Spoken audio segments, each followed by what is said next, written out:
Okay, good morning, everyone. All right. Good morning, good afternoon for those of you on the East Coast, or good evening for those of you in Europe. I want to thank you for joining us here today. I hope everyone's having a great summer so far. Now, this is our first State of Space event here at NightDragon, which is actually modeled after our actual annual State of Cyber event that my partner Dave DeWalt hosts every January. So similar to that, that's a multi-hour event. We're going to bring us down to about an hour and 15 minutes, but it's going to be a lot of fun here today. I'm Ken Gonzalez. I'm co-founder and managing director here at NightDragon. If you don't know NightDragon, we're a growth equity firm. We're focused on investing and advising companies in the cybersecurity, safety, national security, physical security spaces. Today, NightDragon is about 20 employees around the world. We have 85 advisors who are subject matter experts in what they do around the world.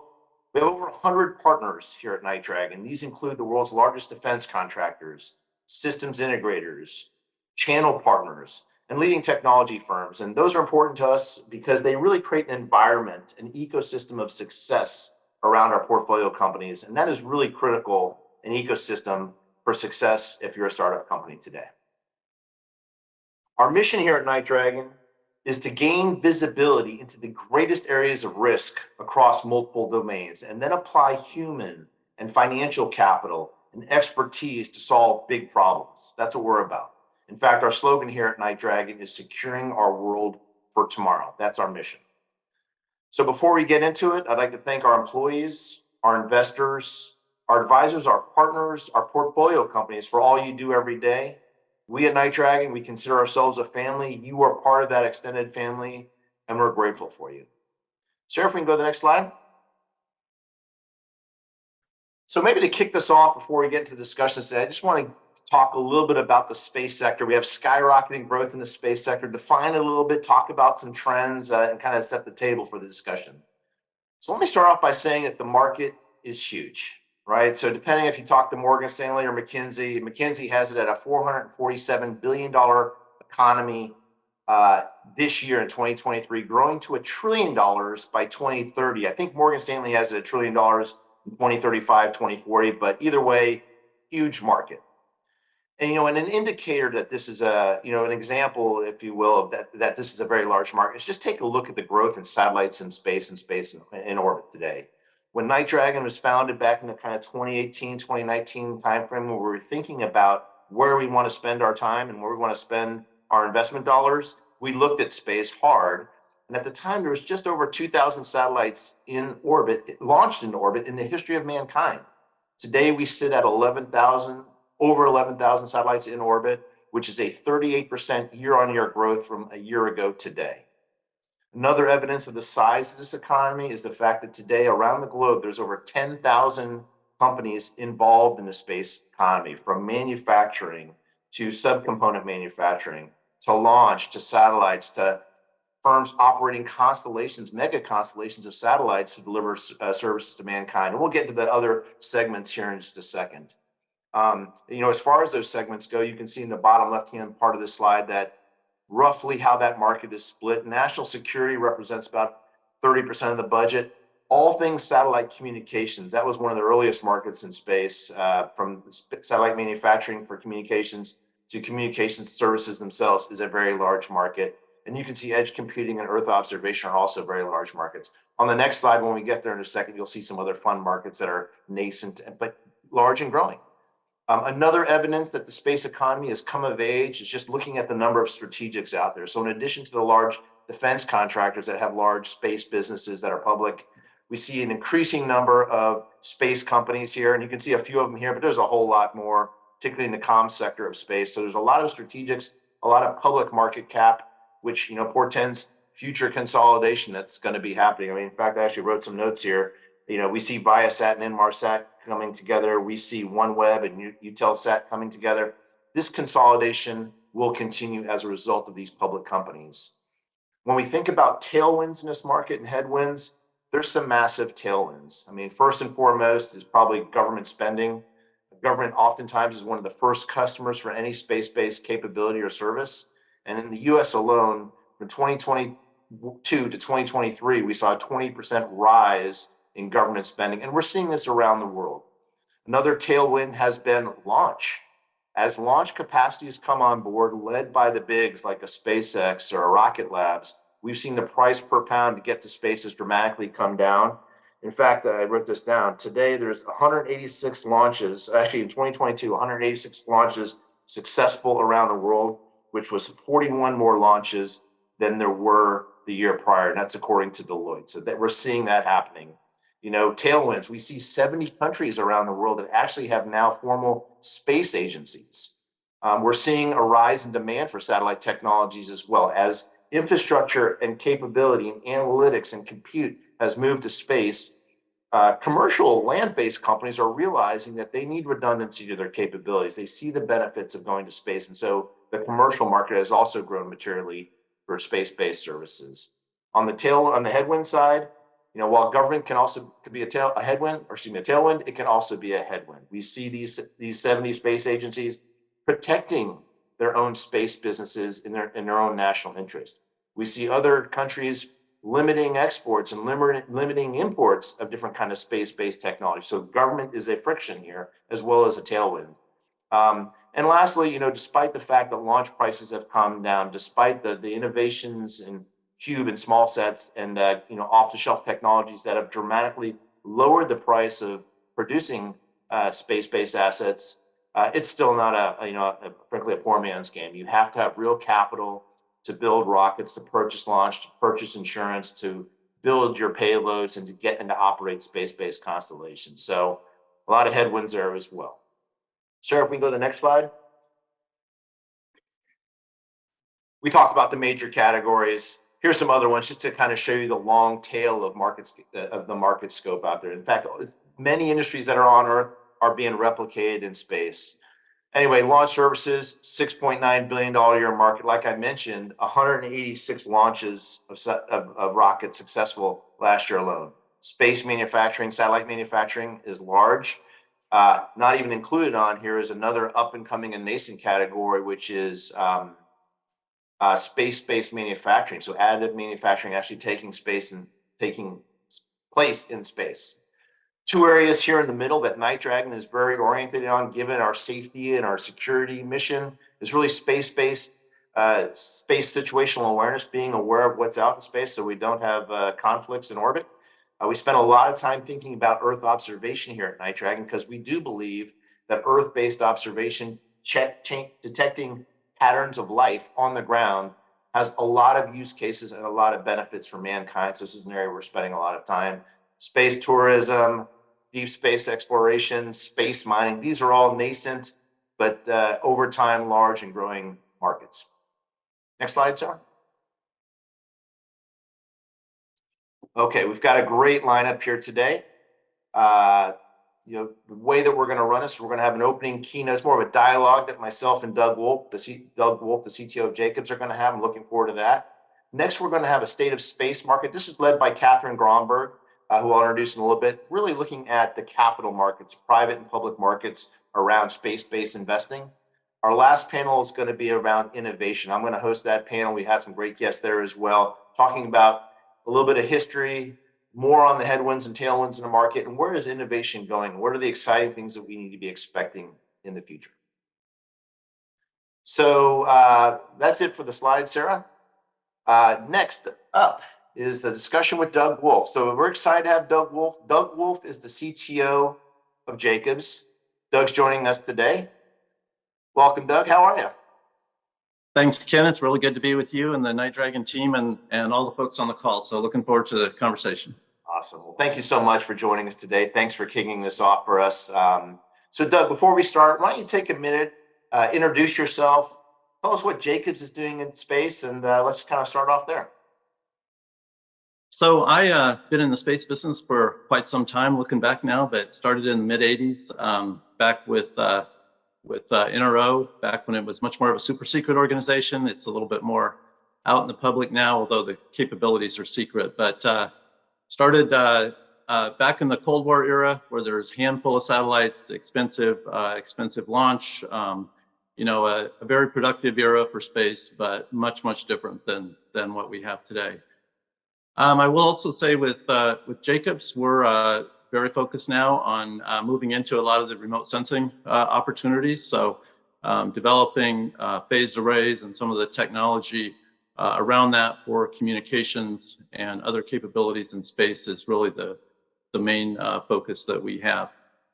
And I look back, Ken, and I think the big inflection point for where we are right now really came about with much lower cost launch. So the ability to get out and get back frequently turned out to be really kind of the key. I was at the Space Symposium in, I think it was April, a few months back, and realizing, we're just, as your chart showed, kind of living the hockey stick for an industry. And I know all you VCs want to find the hockey stick, but we're finding it for the entire industry right now.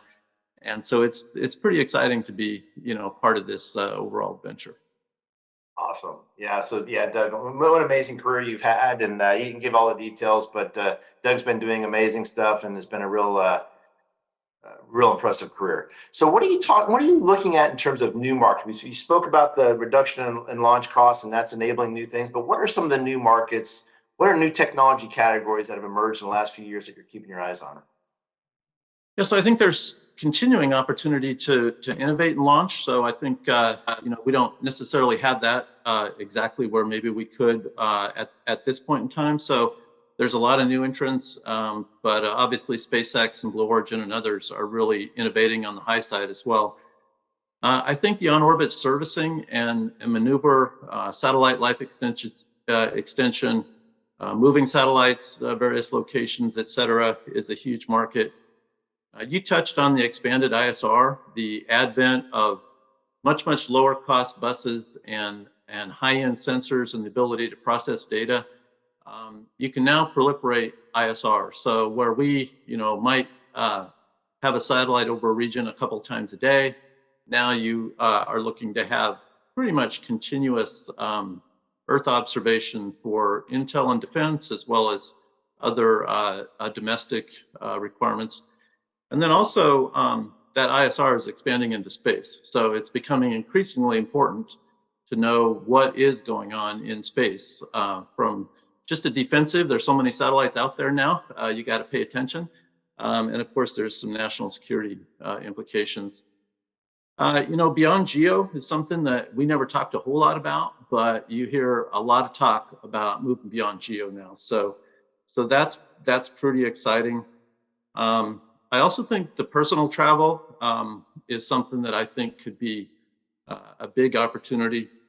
It disappoints me a little bit with NASA in that it feels like we're still in the right stuff era. So you got to be the perfect size, weight, intelligence, et cetera, to be an astronaut. I think that's changing significantly. So, why can't some of the rest of us get to space? Why can't our kids expect that they will be traveling in space? And I think that's coming about quickly. If you look at further out, I think some of the power opportunities are big. Obviously, solar cells and batteries probably aren't the most efficient and are heavy, and probably aren't really what's going to get us to the Mars and beyond, et cetera. So I think power is a big opportunity. Some of the space mining and other opportunities are out there. The prize is big, but the hurdle to get there and accomplish that is high. But I think some of the innovative techniques that we've got going on will make a difference there. So. Yeah, thanks, Doug. We're really curious. This is a separate question on a separate day, but I'd love to explore it and understand more about the beyond geo. We have been spending some time here on NightDragon, actually on the other side of that, which is the ultra low Earth orbit opportunity and what are the use cases that might enable. So I'd love to learn more about the beyond geo at some point. But you mentioned the opportunity in different ways of getting towards that opportunity. How do you feel about international competition? Is there a growing threat? Yeah, any view in terms of where the U.S. Companies are ahead, where they're behind, or any kind of national security considerations we need to make as we think about partnering internationally? Yeah, I think just like with almost any other tech, whether it's AI, the internet, et cetera, there's certainly opportunity, and then there's a lot of risk. So I think international investment is significant, and frankly, a lot of the quote unquote commercial companies are still living off U.S. government investment and international investment. So, I think it's important that we consider that. It's also very useful that they invest in space for various national security means and partnering and having allies there. is super important. I think it's something we should be aware of on the competition front, and it's one of those industries that we don't want to watch go off our shores. And we need to be really good at it, both because there's a huge amount of economic advantage, but when you really look at it from a national security perspective, space has given us a huge advantage for a long time. That's not lost on our adversaries, and I think they have a lot of interest in replicating and duplicating and perhaps disrupting and or exceeding our capabilities. And we've had our challenges domestically with manufacturing and maybe materials or other kinds of things, and we should pay a lot of attention to making sure that we have a lot of control over the supply chain and exactly what we're putting out there. And if we do that, then I think we can cooperate quite effectively internationally. If we don't do that, we're putting ourselves at risk of maybe falling behind or having a short supply at some point in time. Yep. Great. Hey, Doug, I'm getting a little bit of the hook here. So we're Okay. going to wrap up with one question that I'm going to Yep. ask every single panelist today. So pick one area, one area in space that you're most excited about, either personally or for Jacobs or for the nation here. What's your one area that you're interested in? You're excited about the future? Well, it may not be the most innovative, but I am very excited about where Starlink is going and then the rest of the commercial competitions. I feel like it's really one of the first times where space is much more standalone in a commercial standpoint, and the viability of those businesses and the ability to really make those valuable to people on Earth, providing high-speed internet, et cetera, globally, I think is super exciting. And I do see the tech and the innovation being driven with launch and low-cost buses and other things from those constellations driving a lot of the other tech. So I'm pretty excited to see where those constellations emerge. So that's one area. There's several others, but in the interest of time. That's a good one. Actually, that area excites me as well. I tell you, I've been seeing a lot of opportunities lately, and communication, the innovation in communication is still happening. So yes, you have the big Starlinks and you have the mega constellations that are happening, but that's about bringing high-speed internet. I'm seeing high-speed cell capabilities coming. Yes, we see the Apple phone connect to a satellite. That's just the beginning. It's going to be continuous coverage, frankly, opening up cell and data services for a third of the world's population. And so I do think you're right. I think communications is super exciting. And for your point, Doug, the innovation that's going to happen here will spur innovations and reduce costs in other adjacent markets, which will further open up the opportunity.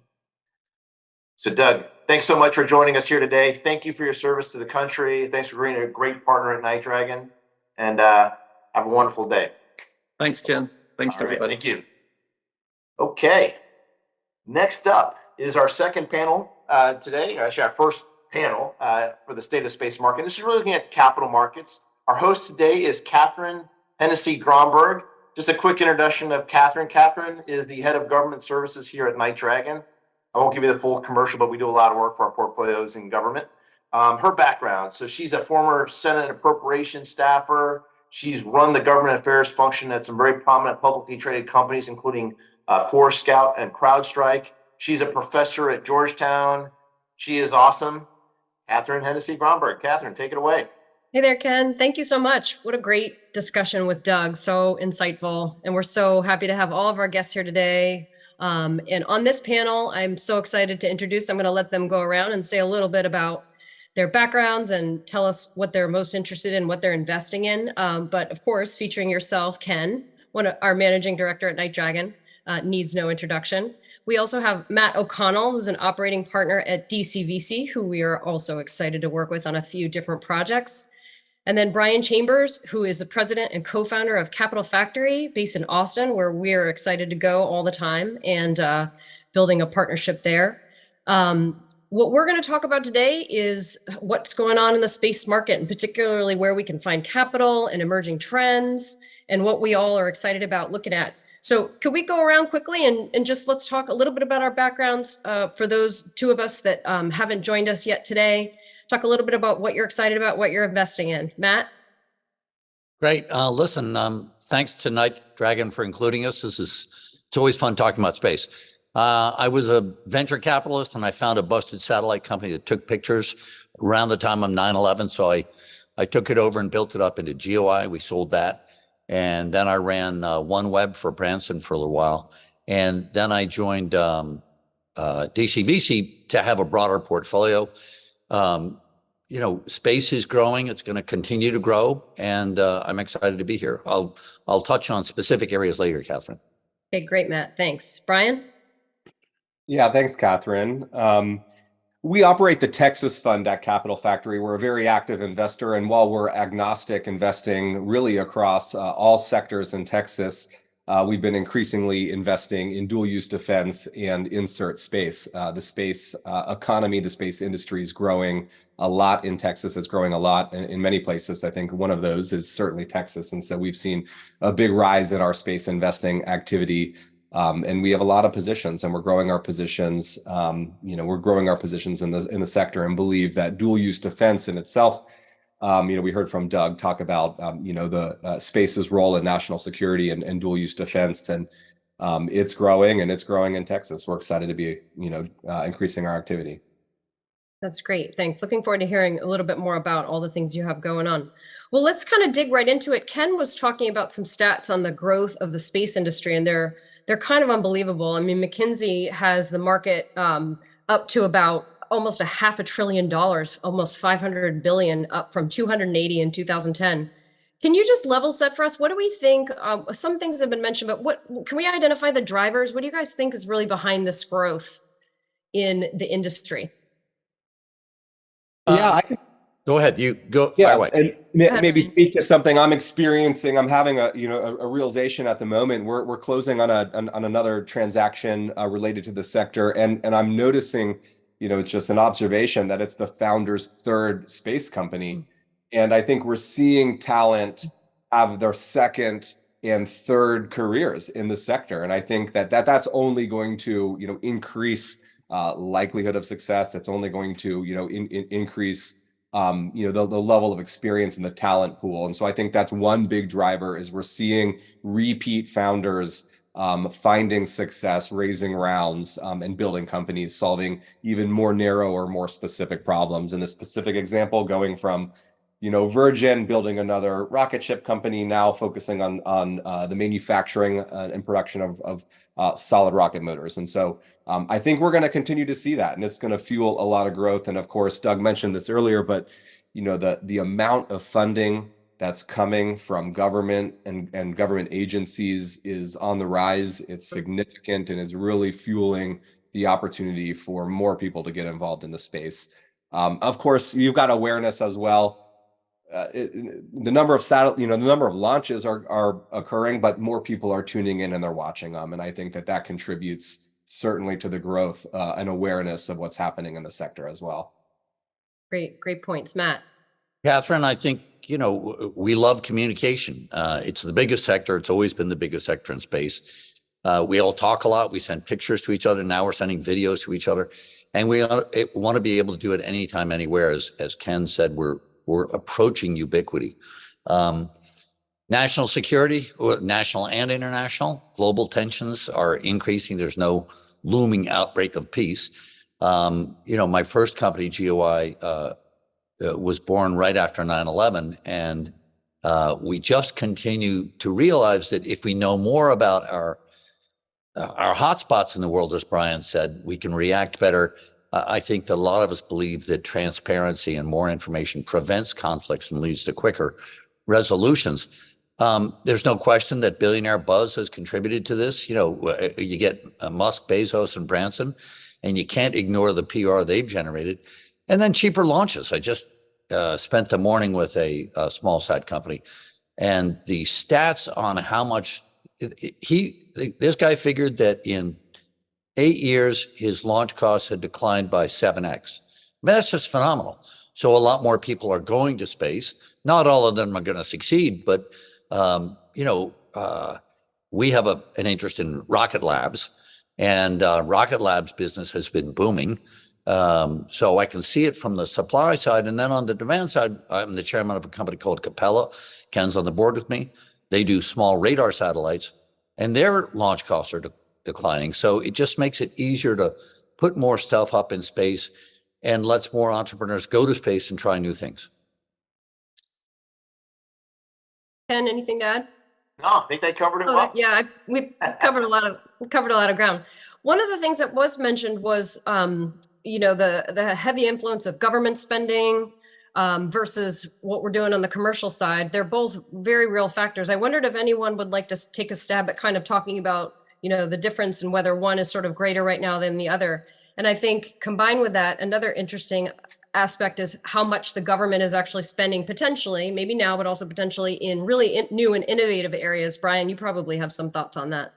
Yeah, look, it's hard to keep track of. Every time we kind of turn around, it seems like there's new grant programs, there's new, there's new types of innovative spending and interest, and I think it's going to continue. While we're mostly focused on the Texas market, we're realizing a lot of those grants are being won by companies that happen to be in Texas or we might be working with. So I think we have a front row seat to that activity. And I think it's quite symbiotic. I think one really de-risks and makes way for the private sector to participate with reasonable economics and some mitigated risks. So I think, one is non-dilutive, one is equity participation, and together they make this possible. I think that's frequently what we see. We see matching programs, that are coming out from the government that make this possible. And it allows funds like the Texas Fund at Capital Factory to participate. Otherwise, I don't know that we would get to have the role investing in companies, because it would, the CapEx infrastructure to build a space company, it's so significant.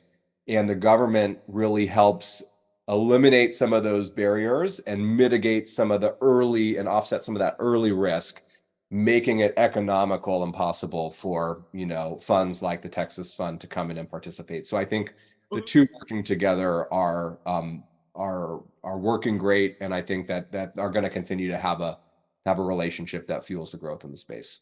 Hey, Katherine, what I'd add too is on the private capital side, I think one thing that's absolutely clear is that we have a full scale ecosystem from seed through late stage to buyout now in the capital side, the private capital side of this. So you have great firms like DCVC and Capital Factory out there doing deep technology, finding early stage companies, putting capital to work. I mean, DCVC has been in Planet, they've been in Rocket Labs, they've been in Capella and others. I don't know your portfolio, Matt, but founded some amazing companies. And then if you look kind of later stage, NightDragon's a player there, but there's a lot of great kind of investors out there that are later stage that are focused on both the defense market as well as this, inclusive of the space market. So there's a lot there. And we're seeing increasingly international capital as well. I'm less familiar with that ecosystem, but there's been a number of opportunities we've been looking at lately where leads are international investors. And so it's great to see, to get a company public or to get it to a strategic exit, you have to have all stages of capital, and the inflows in this market have grown massively over the last few years. So, Katherine, I've just spent 2 weeks in DC, and there's a growing awareness that China's investing heavily in new tech. And a lot of us believe, China has a lot more people. They can outnumber us. So we're going to win on our brains. We have an edge. We have to maintain that edge. And as Bryan said, there are a lot of new programs. In-Q-Tel has been a huge success. We partner with In-Q-Tel a lot. In-Q-Tel is a partner in the company that Ken and I are on the board of, Capella. So there's that In-Q-Tel begat DIU, which begat AFWorks and SoftWorks. I was in a meeting yesterday in DC where they proposed sort of a new thing. We salute all those efforts because I really think that they have done a great job at pushing the government sector forward. I have always been an entrepreneur, and we disrupted the primes. I have a lot of friends at the primes, but they're not paid to take risk, right? They're paid to be a cost plus kind of thing. So they basically outsourced innovation to the venture world. And so we're happy to do the innovation. I said to the chairman of the HAC-D, the House Appropriations Committee for Defense, I said, look, you can get an off-balance sheet supplemental. If you indicate any predictable funding, the private sector will pile in and float the boat until you see success, and then we all win. I think there's no question that the private sector has led on the innovation side. The government now partners with it. I put together a breakfast out in Silicon Valley for this new Office of Strategic Capital. Let's take a couple of billion. Where are the tech areas that are going to keep this edge over China? So we had J.R. Gibbons, the chief investment officer, come talk to just a lot of people in the Valley over breakfast. And we also had Bailey DeVries. She runs the Innovation Fund for the Small Business Administration. The government has realized we have to partner with the private sector and especially with venture people, because we can't keep doing the same old thing we've always done.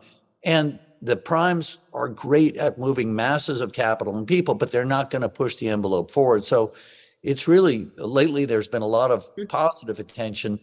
And I think there's recognition on the side of the government that if they want innovation, they're better off with entrepreneurs and VCs. Yeah, absolutely. That's really important to kind of review the progress that we've made. The government has become, especially DoD, has become a lot better at trying to spur innovation through these programs meant to rapidly procure these technologies. I think, in my opinion, they have a little ways to go in terms of making sure they can really quickly and concisely communicate needs to industries. Then it can all happen faster. I think that's one area that they're all working on. Can we talk about sort of the opposite? Are there any pressures on the market the other way? Are there things, are there risks out there that would counter or stifle growth in the industry? Any thoughts on that? Yeah, I mean, I'll talk about that a little bit, Katherine. I mean, I think, with any fast-growing market, there's no doubt this is a fast-growing market, that hot money comes into the game, right? And over-capitalization happens and too much money comes in. And, ultimately losses in this market will slow the flow of capital, potentially, in this market. And so that with overfunding potentially comes losses, potentially comes an industry that's ripe for consolidation at some point. So I think that's a headwind that I'm out there. We see an evidence of that actually in the SPAC craze that happened in kind of 2021, which is companies received a lot of capital, got a lot of attention from the SPACs, arguably went public way too early to be a publicly traded company. Because they went public by a SPAC, which is now a maligned vehicle for going public, there was frankly a lack of Wall Street coverage of these companies, thinly trading stock, and the rest of the story here, which is as a result of no float, prices go down. Capital burn stays high because this is a capital intensive business because they went public when they're subscale, and there's going to be some carnage there, and there's going to be consolidation there. So I think that's one kind of capital headwind we have to be careful about, which is be smart where you're placing your money.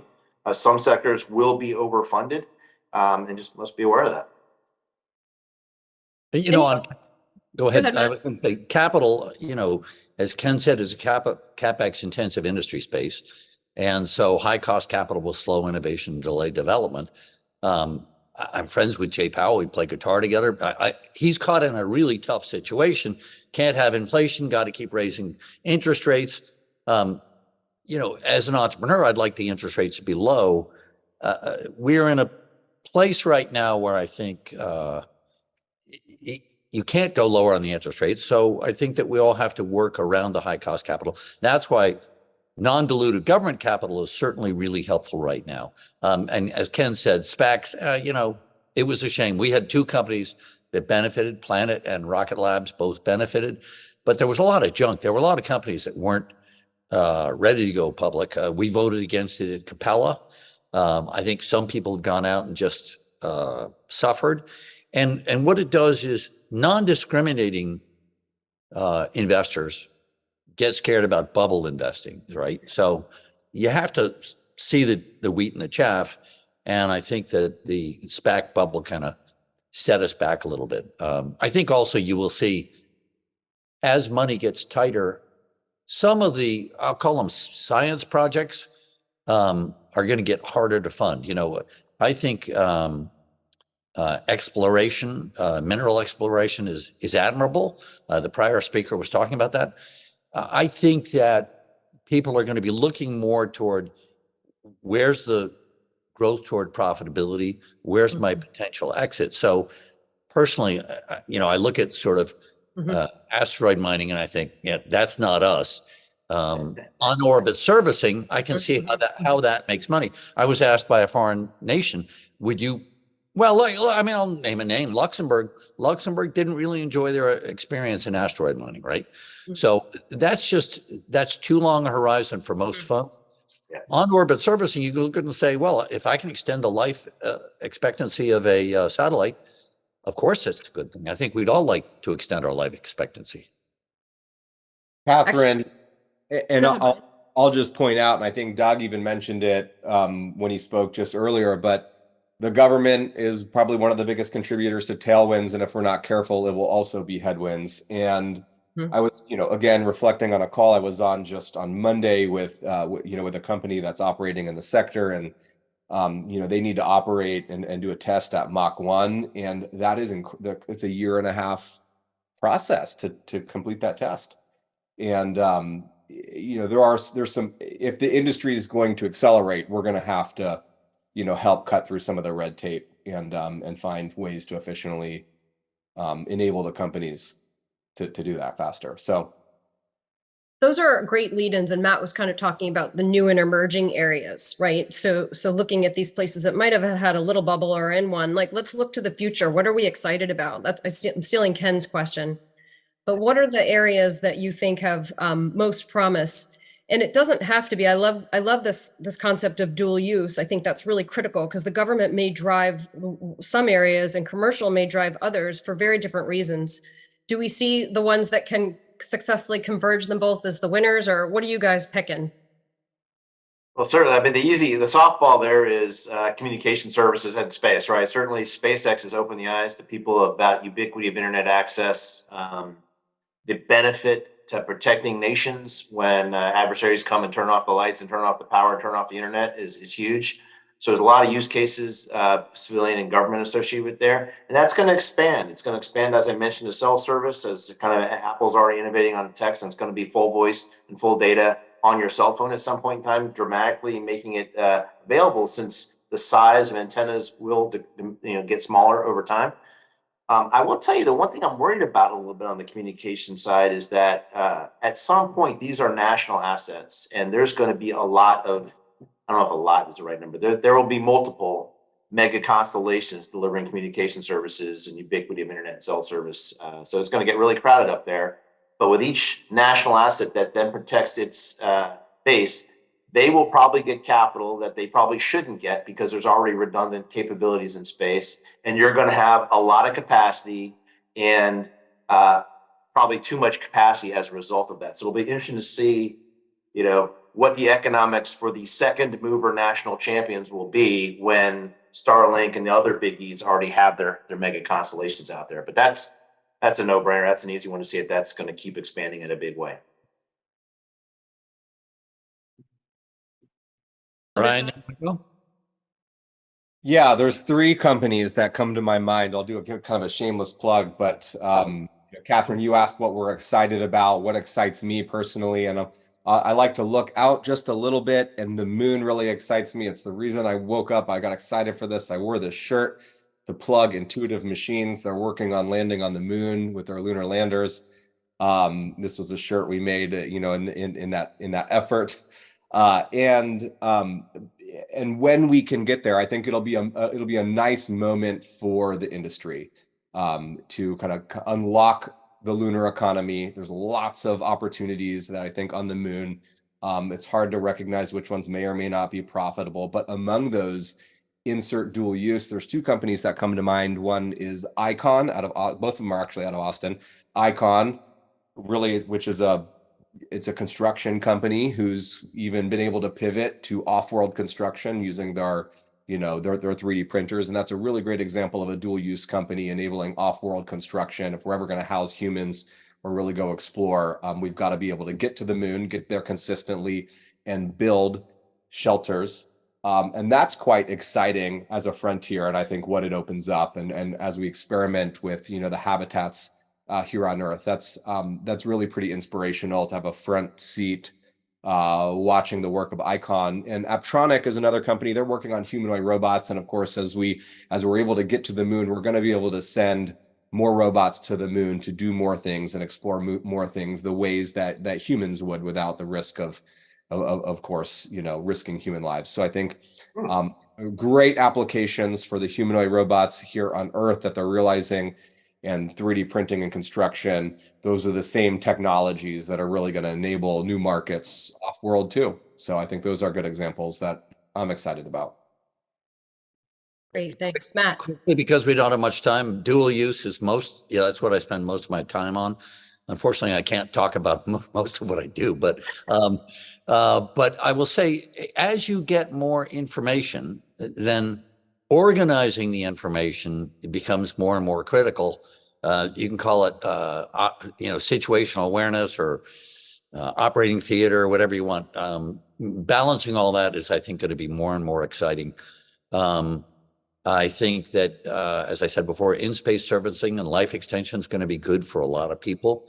And we've made some deep tech investments in robotics, and I think that robotics will be increasingly important in space. So, there's plenty of room to grow. And then finally, I would say, as Ken said, communications. I mean, it's just, I think we are making strides, not just Apple and Globalstar, done by a couple of friends of mine, but there's a little company called Link, which can only send, at the present, they're sending text messages, but they can basically send a text message from any cell phone to a satellite without a cell tower. And that's you think about how we could communicate with people in Tahrir Square and Red Square, either tell them the truth or get the truth from them of what's really going on. So that's very exciting. Great. Well, I think that kind of wraps it up. I'll let Bryan decide if he wants to share any kind of link where we could go to get those great t-shirts, order some for ourselves. But I really appreciate everybody being on today. Some great insights, really valuable takeaways. And Ken, back over to you for the next panel. All right. Thank you, Katherine. Thank you, Matt. Thank you, Bryan. You guys are awesome. Thanks for being friends of NightDragon here. So moving on to our next panel. This one is about space innovation. So we talked a little about the capital markets, and we'll weave a little bit of innovation into there as well. But now we're going to focus more on a great group of gentlemen here. These are CEOs and presidents of large defense contractors we have on the panel today. We have CEOs and entrepreneurs of other companies out here today on the panel. So we're going to have a great discussion.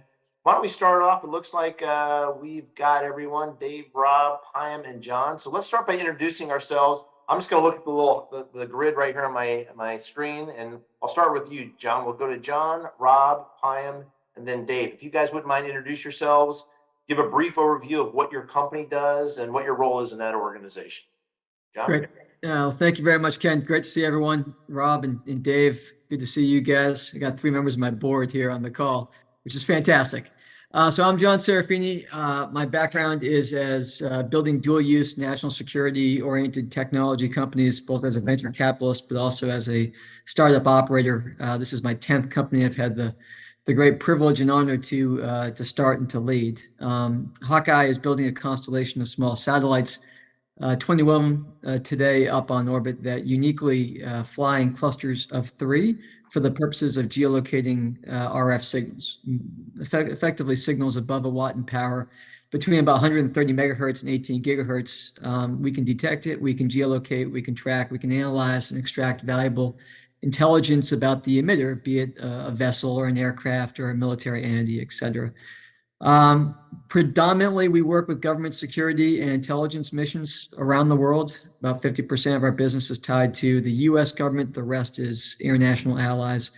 And you can imagine, the majority of our customers are places like the NRO and the combatant commands, et cetera. So I look forward to telling you a bit more about Hawkeye and then also reflecting about the rest of the industry. Thank you. Great. Thanks, John. Rob, over to you.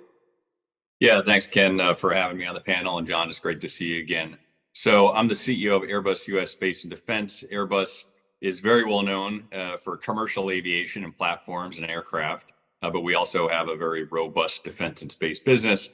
And Airbus US is the vehicle that performs classified work in the United States for Airbus on DoD-facing activities. We have 5 lines of business: military helicopters, military transport aircraft, So our traditional platform businesses that people are familiar with, but we're also moving into, with a lot of success, space systems, primarily manufacturing of small satellite buses and optronics in Florida. We also have an unmanned aerial systems division and a communications business as well. And most of our work is inbound. We do some foreign military sales and work in transferring technology into the US, modifying it, improving it, working on the heritage that we have within Airbus, and then delivering it to the DoD customer and some commercial customers, increasingly, particularly in space. Look forward to the discussion. Back to you, Ken. Yeah, thanks, Rob. Pine, over to you. Thanks, Ken, for having me, and good to be on the panel with industry colleagues. So I'm CEO and founder of Capella Space. Capella is the first American commercial SAR company. So before Capella, there was no commercial SAR in US. Commercial SAR existed outside of US, Germany, Italy, Canada, but it never really existed in the US. So we set on a path to change that 7 years ago, and now we operate a constellation of these small commercial SAR satellites. We're actually launching the first of the next generation of our satellite. It was supposed to go up tomorrow, but it's delayed until Monday. So we're launching it next week. Just a bit on what SAR is. It's a remote sensing technology that allows us to do imaging in all conditions. So we can do imaging daytime, nighttime, and in all weather, smoke, fog, clouds, bad weather. We don't care. We're a reliable imaging sensor from space. And that has allowed us to provide that reliability commercially to our customers. We are focused on government as a customer. So we work with the US government extensively, and then we work with our international allies and partners extensively as well. There are lots of use cases commercially for SAR as well, and we're working with an extensive ecosystem of partners to enable them to use the data commercially, in addition to the defense and intelligence market. So happy to be here and happy to tell you more about Capella and have a good discussion. Awesome. Thank you, Payam. Dave, over to you. Yeah, good morning or good afternoon, actually, everybody. And thanks for the invite, John. Good to see you. Dave Broadbent. I'm the president of the space systems business within the newly reconstituted Raytheon company. So we provide integrated space solutions to our end customers here in the U.S. as well as abroad, as well as other space mission primes. Really three elements to the business. We have the proliferated space element to the business. So think of that as the work that we do with our recent acquisitions, Blue Canyon Technologies and Seeker, where we're really supporting proliferated LEO missions. We then have our exquisite space. So think of that as the things that we're doing at GEO with things like our next-gen GeoSats, our missile track custody, and so on and so forth. So highly sophisticated space payloads. And then, of course, we have the ground business. And most of that, frankly, is on the intel side. We have a portion of that with DoD and Space Force as well. But really there, it's the full mission processing capability, the mission management, command and control, as well as obviously the TC/PED. So that's kind of the three major planks of the business. And again, we operate in missions from missile warning, missile track, through to space ISR and space protection, space domain awareness, as well as civil missions as well. Now, again, a vast majority of the business, about 70% of that is on the intel side, and about 20% is with Space Force and DoD, and then the remainder is on the international and the civil side. So that's kind of the general breakdown. Happy to be here and looking forward to the discussion. Thank you very much, Dave. Why don't we stick with you for a second, Dave? I'll fire off this question and feel free for anyone else to chime in here. So a little bit of overlap with the prior panel, but I do want to talk a little bit about innovation and what are the drivers of innovation in our market. So maybe if you could talk a little bit about what are some of the things that you're seeing out there in the last few years that is creating new opportunities and driving innovation in our market. One thing I was actually curious about as well, and I open this up to everyone, is I didn't hear anything about artificial intelligence or advanced analytics in that prior panel, in a prior discussion. And so I'm curious what your view is on AI and analytics, how that applies to the space economy as well. So Dave, any thoughts on innovation and where you're seeing it? Yeah, I mean, and there's a couple of major drivers that I see, Ken. I mean, one being obviously the space is far more affordable than ever. With the rapid decline in the cost per kilogram of getting the hardware up there, that really has presented a huge amount of opportunity for innovation. The other thing is, of course, the fact that the threat vector is increasing so rapidly. So space is obviously no longer a safe sanctuary. And just with the increasing threats that we're seeing, whether they're direct ascent issues or dazzling or any other plethora of other effects that are being applied, we really do have a very significant threat to deal with relative to the hardware that's up there already and the capabilities that we have. So I think those two things combined are really driving a tremendous amount of innovation in the sector. In terms of where AI and analytics are coming into that, obviously, we've seen a huge amount of proliferation both at LEO, and now we're starting to see that at some degree at MEO as well on the defense and the intel side. And with that proliferation, of course, comes a huge dearth, an explosion of the amount of data that we need to process.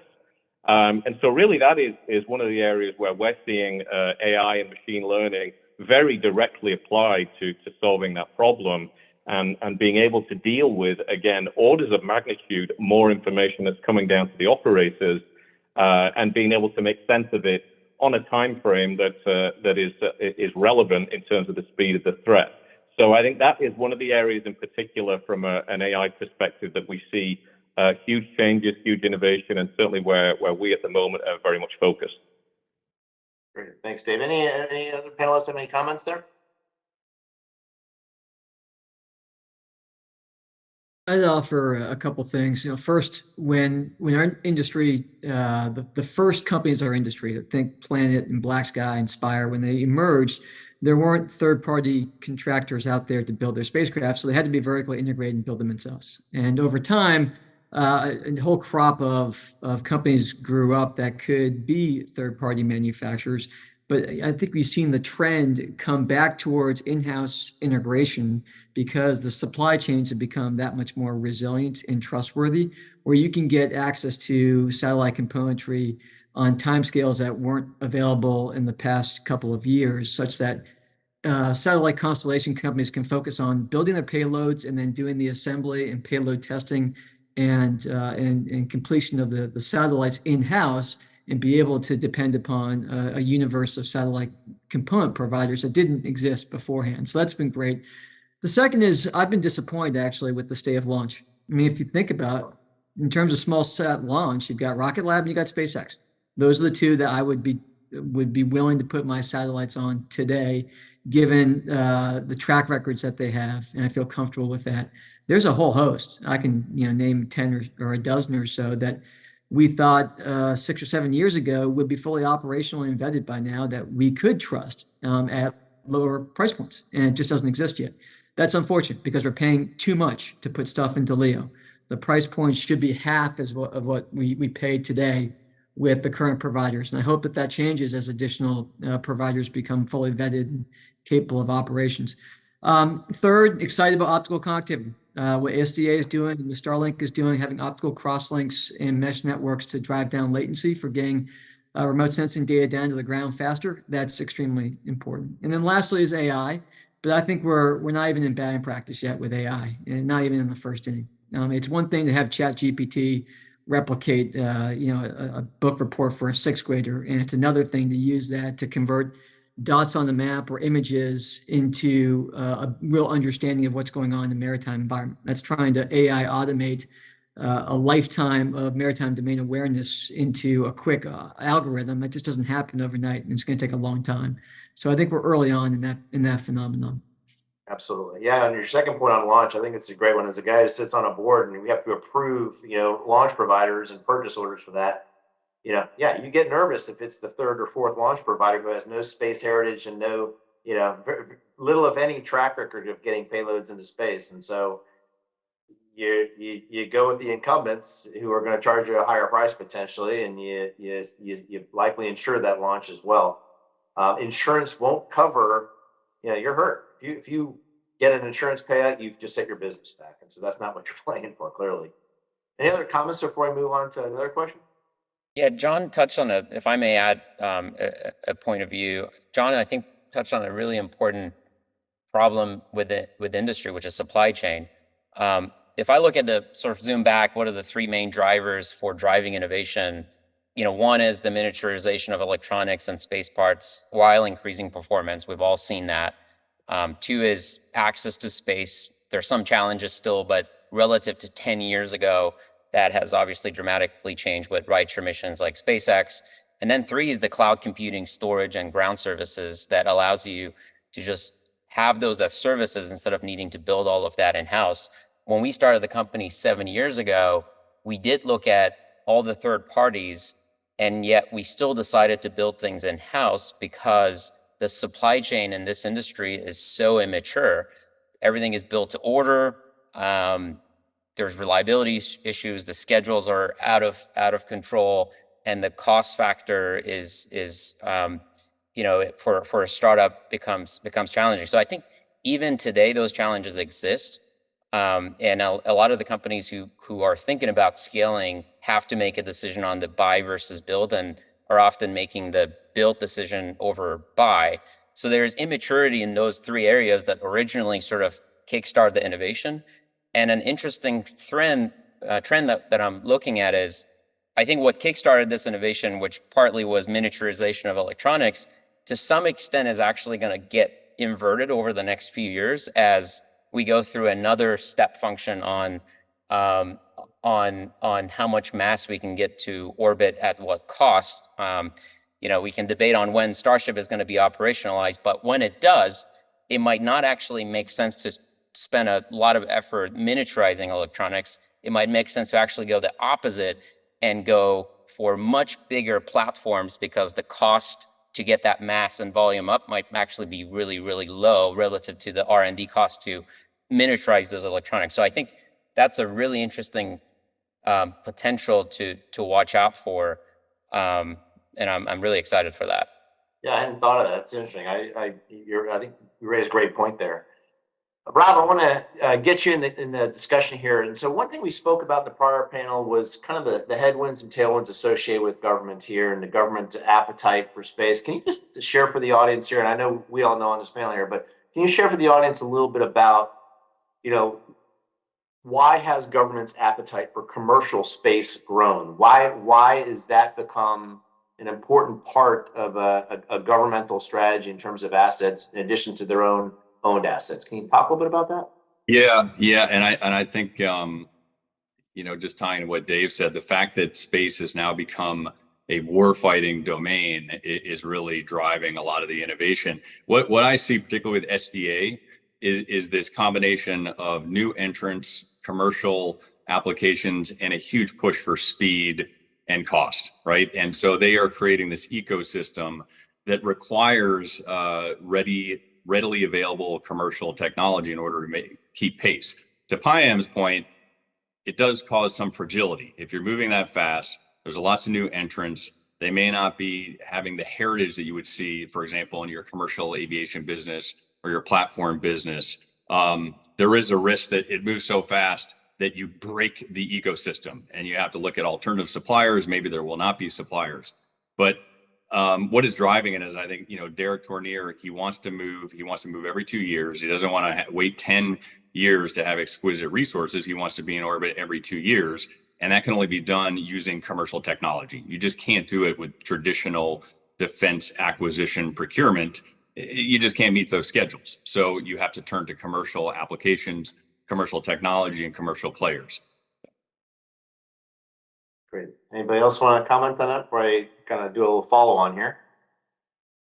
Yeah, I absolutely want to jump in on this one because it's obviously a very germane, one of our main missions, missile warning and missile defense. And I have to say, obviously Raytheon, large traditional A&D business in its DNA, it has had to completely rethink its whole strategy around make versus buy and the commercial partnerships that we're now pursuing.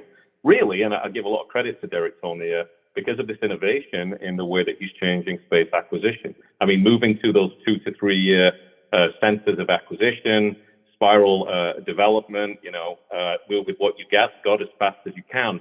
Again, we can't innovate that quickly. So it really has shifted a change in the mindset and the approach and the planning around how we are now competing in that type of an environment. And it's really beneficial. I mean, it's driven a lot of, I'll say, cultural change, behavioral change in the organization, but it's driving some structural change as well, and a higher degree of appetite within the organization for the investments that is required in order to innovate and compete effectively. So I think it's actually a really positive thing as far as we are concerned. We're just battling with a lot of the, I'll say, cultural resistance and institutional resistance to the not invented here type syndrome. We've had it raging for some time, but that's changing. Yeah, thanks, Dave. It's one thing in our cyber business here at NightDragon, and we have a lot of companies that start commercial and they look at the government opportunity, and it's oftentimes a big opportunity, and oftentimes it comes with kind of Byzantine procurement processes, and it's a big decision for a cyber company, for example, to make that decision. I'm going to go after that government opportunity, and it makes the most sense when, of course, the market opportunity is big, but also when government requirements are right in line or very, within 1 degree of separation from the commercial market opportunity. I almost feel in space, given the importance of the government market, it's sort of the opposite of that, which is, you go commercial if the opportunity there is in line with the big customer in government. So to turn this into a question is really for John and Payam here is, how do you balance that? How do you balance a set of requirements at the customer and the government side and the capital that might come with that, with the commercial? Where do you put your priorities? How do you balance the competing needs within your businesses across the opportunities? Payam, John? I'll go first, and Payam will say something much smarter than me, but I would say that there's a couple of incontrovertible truths, one of which is for remote sensing, the U.S. government's the biggest buyer, and within the U.S. government, it's the National Reconnaissance Office. And if you can convert them into a meaningful customer, that's really where the dollars is going to be. That's one. The second is, as I've said many times, you can't minor in U.S. government sales. You really have to be all in, and the customer needs to see that. You need to have the contract vehicles, the accounting systems, the clearances, the relationships with the primes, the ability to advocate and lobby for yourself on Capitol Hill, et cetera. All of that are not skills that a typical Silicon Valley VC-backed startup company wakes up and knows how to do. It's foreign, and it needs to be professionalized and institutionalized within the organization to be successful. And then third is, if you're going to be successful with these customers, you have to look and smell like them. You have to understand what drives them and understand their mission. And most importantly, you need to understand service, and which is why Hawkeye 360, the majority of our employees have either served in the military or for the U.S. government, or have been in the defense industrial base at some point, or been on Capitol Hill, et cetera, because they understand what it is uniquely that the customer needs in their requirements. Our viewpoint is, if you can make the NRO or the combatant commands or NOAA or some of these other U.S. government customers successful, you can make any customer successful anywhere in the world, commercial or international or government, because the requirements are so high and the operating conditions are so difficult and the standards are so strict. If you can be successful with them, you can use it as a springboard for any other application with any other customer, foreign or domestic. And that's our strategy, is to be successful first with the critical government customers who have the money, who have the missions, who have the requirements, make them successful and leverage that bona fides and success. And frankly, the capital they provide us to build our infrastructure on orbit and on the ground to then tackle additional markets as they emerge over time. I'll just add a couple things. I think we at Capella have been pretty intentional and transparent on our strategy that we're focused on government first, because that is the biggest market for remote sensing, at least in 2023, and we want to get to profitability as soon as possible as a startup, and that really matters for us. So we are focused very intentionally on the market that exists today. Doesn't mean we're ignoring commercial. It just means that we are using partners and other channels to get to commercial and putting those investments differently. I think what's unique, at least in our product line, is the government requirements are a superset of all the requirements for the commercial customers that we see out there. So as long as we are able to meet the government requirements, we're not necessarily building a different set of products and with different set of systems that we have to then redo and redesign to cater to the commercial customers. Whereas if we did this the other way around, we built something for commercial and then we wanted to switch to government, we certainly had to make massive changes to go after government. So we think our strategy is sound to focus on government, deliver value to those customers, and over time be able to transition to commercial as commercial matures up over the next, call it a decade, using a lot of the partners systems that we're building. Makes sense. Dave, Rob, question for you guys. So in your businesses. Yeah, I can actually, if I could just jump on that one. Go ahead, Rob. Because it might depend on sort of where you fit in the food chain as to how you look at this. In our helicopter and platform business, it's clear it's all government, all DoD, exclusively focused on it. In the space side, interestingly enough, I would say it's been a little bit of the converse for us, where as a manufacturer, we're a subcontractor. Where we started was on the commercial side, right? Building up to 2 satellites a day for OneWeb and having that mass production capability for a commercial market first, and then modifying it in a classified environment, increasing the size, using a modular approach. That's what sort of allowed us to step to this high pace production pacing and schedule of SDA on the defense side. So unlike our other businesses, our platform businesses sort of started commercial and now we're moving into defense. I completely agree with John. You had to do it, with your former military folks. It has to be in a classified environment. You have to be all in on the compliance side. But this is a feature of space that I have started to appreciate, which is there's more brackish water between commercial and defense and government contracting, at least at the tier 2, where I sit in the space segment, than I see in the other lines of business, which makes it, I think, slightly more dynamic and maybe unpredictable in that regard. But anyways, I just, the last comments sort of provoked the thought. Yeah, that's a great point. So Dave, and maybe I'll come back to you as well, Rob. So as you guys are big defense contractors with multiple lines of business, how do you think about, when you think about innovation, how do you think about organic innovation for your customer versus partnering with traditional commercial space companies out there? How do you balance that? Where do you focus on owning it organically? Where do you focus on partnering? Where do you focus on acquiring over time in your businesses? Yeah, you want to take that first? Sure, I can take a quick crack at that. I mean, certainly internally, and again, a lot of the innovation and partnership on the commercial side, certainly for us, is really on the ground, which again is the majority of the business, and completely resonate with everything that John and the other panelists have said there in terms of you've got NRO's the big dog, you got to get it right with NRO. Here's the deal. I mean, we kind of step back in terms of our heritage. What do we do well and what do we not do well? I mean, what do we do well? We have the mission knowledge, we have the mission legacy, and we have certain very large reference programs, franchise programs.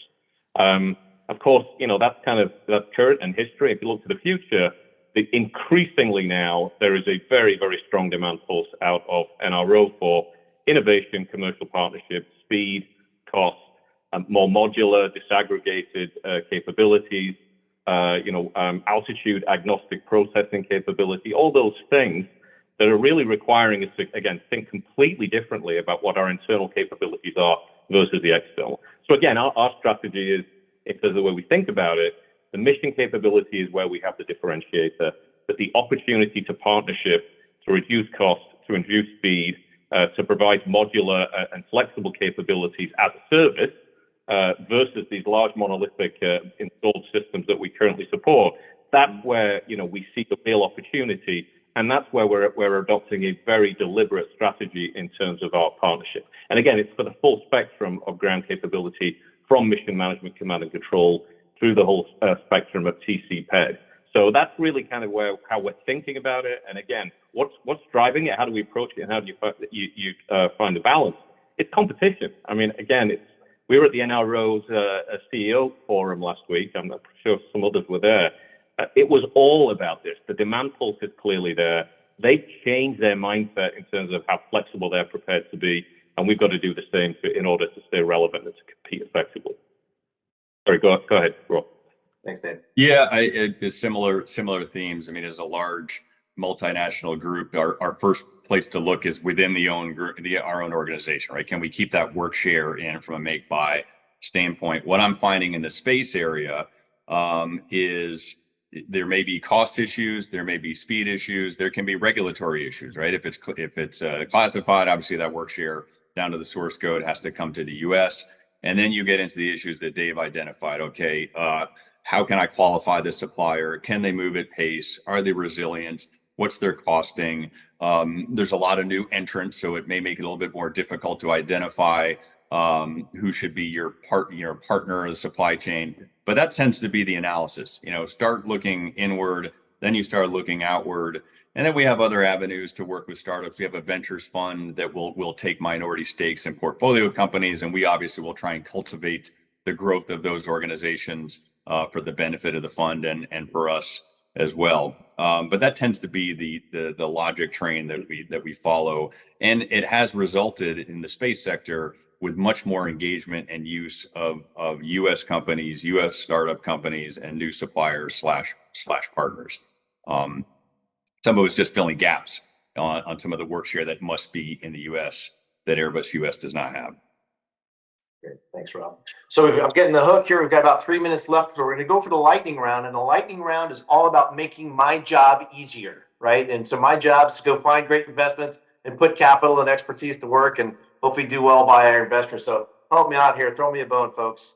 Everyone give me one idea, one thing that looks compelling, a place where you think you would bet your personal dollars in space in the next 5 years.